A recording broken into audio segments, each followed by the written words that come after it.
And now for a closer look at what's playing itself out in that market scene is Richard Court from Argon Asset Management. Richard, always a pleasure and a good afternoon to you.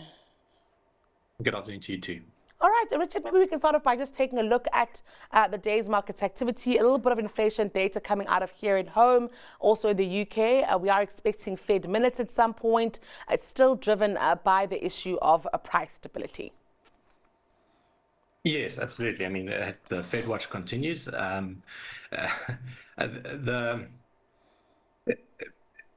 markets are trying to take guidance from central banks around the world to see when interest rates are going to be cut, because obviously if interest rates fall, then that's good for asset prices, and asset allocators are maybe trying to get ahead of that those decisions. But especially when it comes out of the US, it doesn't seem like there's much incentive for the Fed to cut rates, given where inflation is, given the fact that the economy still seems to be humming along quite nicely, given that unemployment is low, stock market looks strong on broad metrics. So yeah, I'm a little hesitant to sort of forecast interest rate cuts at the moment. I don't really see the need for it, to be honest. I also want to speak about what we're seeing with the Rand, and I'm wondering if that at all is an inflation story or something a little bit more colorful than that. No, unfortunately, I can't shed too much color on that conversation. I mean, the Rand strength's been quite interesting over the last couple of weeks, especially in the lead up to a hotly contested local election. Yeah, actually, I can't actually provide too much insight into the strength of the last couple of weeks, but long may it last, because obviously it does have impacts for our inflation numbers, and you know, just from a societal point of view, we don't want high inflation. It makes everybody poorer over time. Let's then talk about some company news. Today at 6 p.m., BHP will reach that deadline. Are we expecting anything? Do you expect anything, Richard, to emerge from them between now and then? Because, I mean, for 6 months, that could be absolute silence, and that would be a matter of regulation. That's right. I mean, if they decide to walk away at this point now, they'll have to sit through a cooling off period of about 6 months, which is it's not the longest period of time in the grand scheme of things. But I think from an Anglo shareholder point of view, I think what this has done is sort of like lit the fire under the Anglo's management in terms of possibly restructuring the portfolio, or at least accelerating that process. Look, I mean, I'm not going to make a call as to what happens at 6 o'clock this evening, but I do think, yeah, even if they do walk away, I think Anglo shareholders should see some benefit from the restructuring that Anglo's management has spoken about since BHP first announced their desire to take over Anglo's.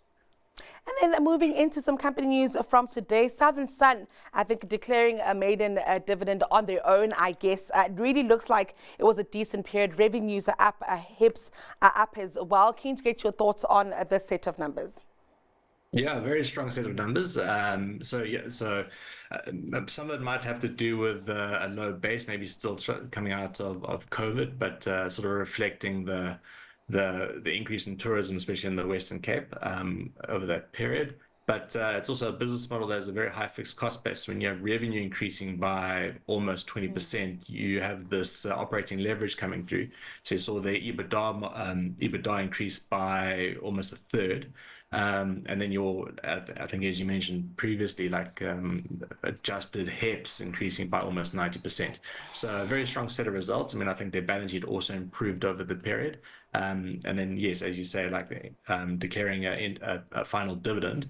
But I think the one thing that hasn't been commented on is the fact that that dividend amounts to about 170 million rand.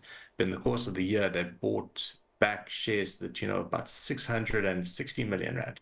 So the total amount of capital return to shareholders is far greater than the dividend implies. So and I think a very appropriate allocation of capital as well, given the share price. So yeah, a very strong set of results. I'm sure Southern Sun shareholders are very happy with management. Let's talk Pick n Pay now, where shareholders might not be so happy there. Huge impairments playing into those numbers. It does sound like they've had to fix some of the old, numbers on the books. Hence, we're seeing these impairments. That it might just be a bit of more of a rough patch, Richard, before we even start thinking of a better Pick n Pay. Yeah. So yeah, it's a very tough one. I mean, like it's not out of the woods by any stretch. I think this morning when the trading statement came out, I think the share price actually, I think it jumped about 10% almost at one point. I think it's fallen backwards, only was 6% up on the day, which would be surprising when you consider the losses and the impairments that the trading statement spoke to. But I think at the moment the market is just looking at the recapitalization plan and the restructuring of the balance sheet. And I think there was some new information that came out of in the trading update around securing liquidity from funders up until September 2025, and also the fact that all of the group debt is currently guaranteed and secured by the group's stake in Boxer or equity holding in Boxer, and that this will be released when the IPO takes place. So I think that sort of positive news that news has been taken positively by the market and sort of overshadowing the poor operational results, which I think everyone's just come to accept at the moment. Well, Richard is getting to stock picks now, but first let's reflect on counters that have found favor with industry peers. I'm going to go with a very small company. I think a lot of people know the products, but they're probably not aware of the company. It's called New World Holdings. They manufacture, import, distribute in South Africa, in Australia, in parts of South America, in the Middle East.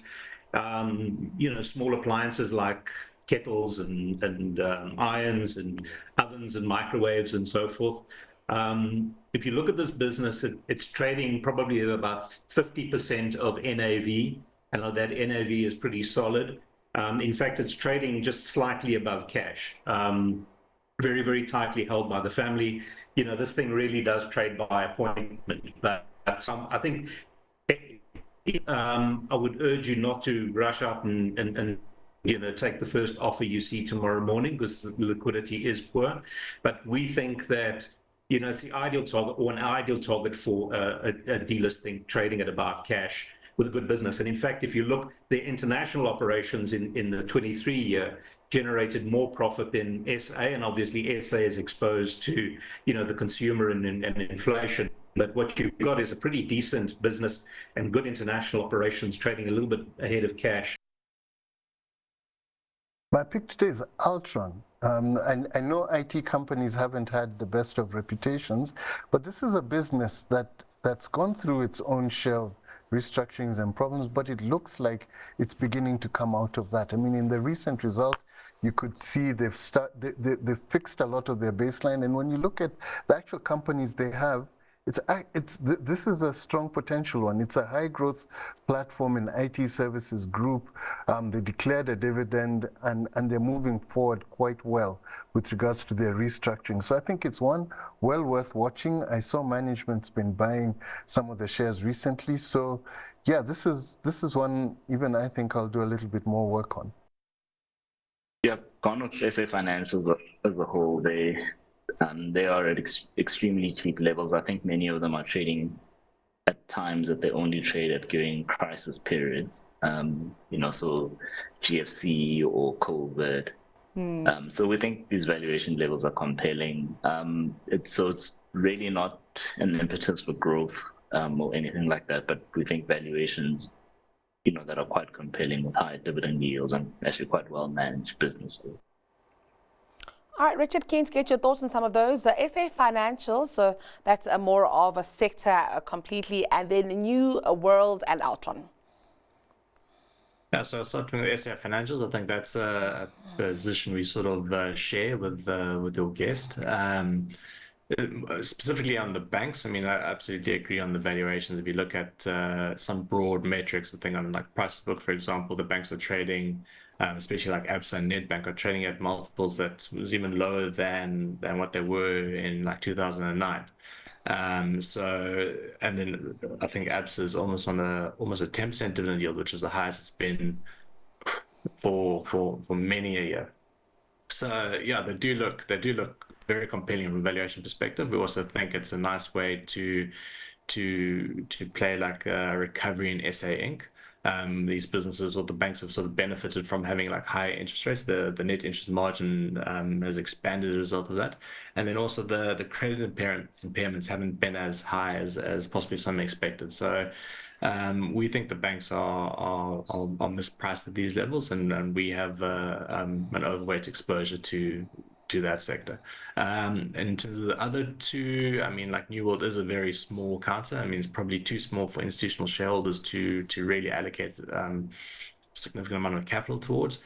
But yes, it does look on the face of it does look cheap trading at a half book or even lower than that. The only point I would make though is that over time, New World seems to struggle to generate a return on that NAV. So the net asset value might not be a fair reflection of what the business is worth, but still it looks like there's upside at current levels. Ultron is not a company I know very well, but I must admit it doesn't strike me as obviously cheap at about a 10 times EBIT multiple. So yeah, I won't say any more on that. Well, that's it, Richard. We don't have much time left, but keen to get your stock pick today. Yeah, so mine's maybe a bit controversial, but we're going with Netcare today, the private hospital group. They reported interim results yesterday. Life Healthcare, their other listed peer, reported results this morning.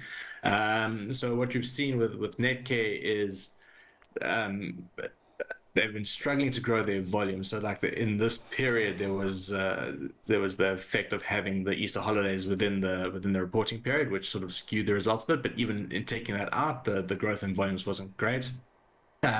Revenue still grew, but mainly from increase in prices. But what is encouraging for us is the fact that the cost control on the cost base was very well managed, and they were able to still expand their margins slightly. They've returning capital to shareholders in the forms of dividends, and I think more importantly by share buybacks. So we think at the moment we're very happy to hold at these sort of levels. We at some point in time we're expecting volumes to improve. And I think for the market to sort of, well, for the volumes to improve, occupancies to increase, and for the margins to expand, and I think that will also drive an improvement in the rating. Brilliant, Richard. Thank you so much for being with us this afternoon. It's been a pleasure hearing from you. That was your midday markets update with Argon Asset Management's Richard Court.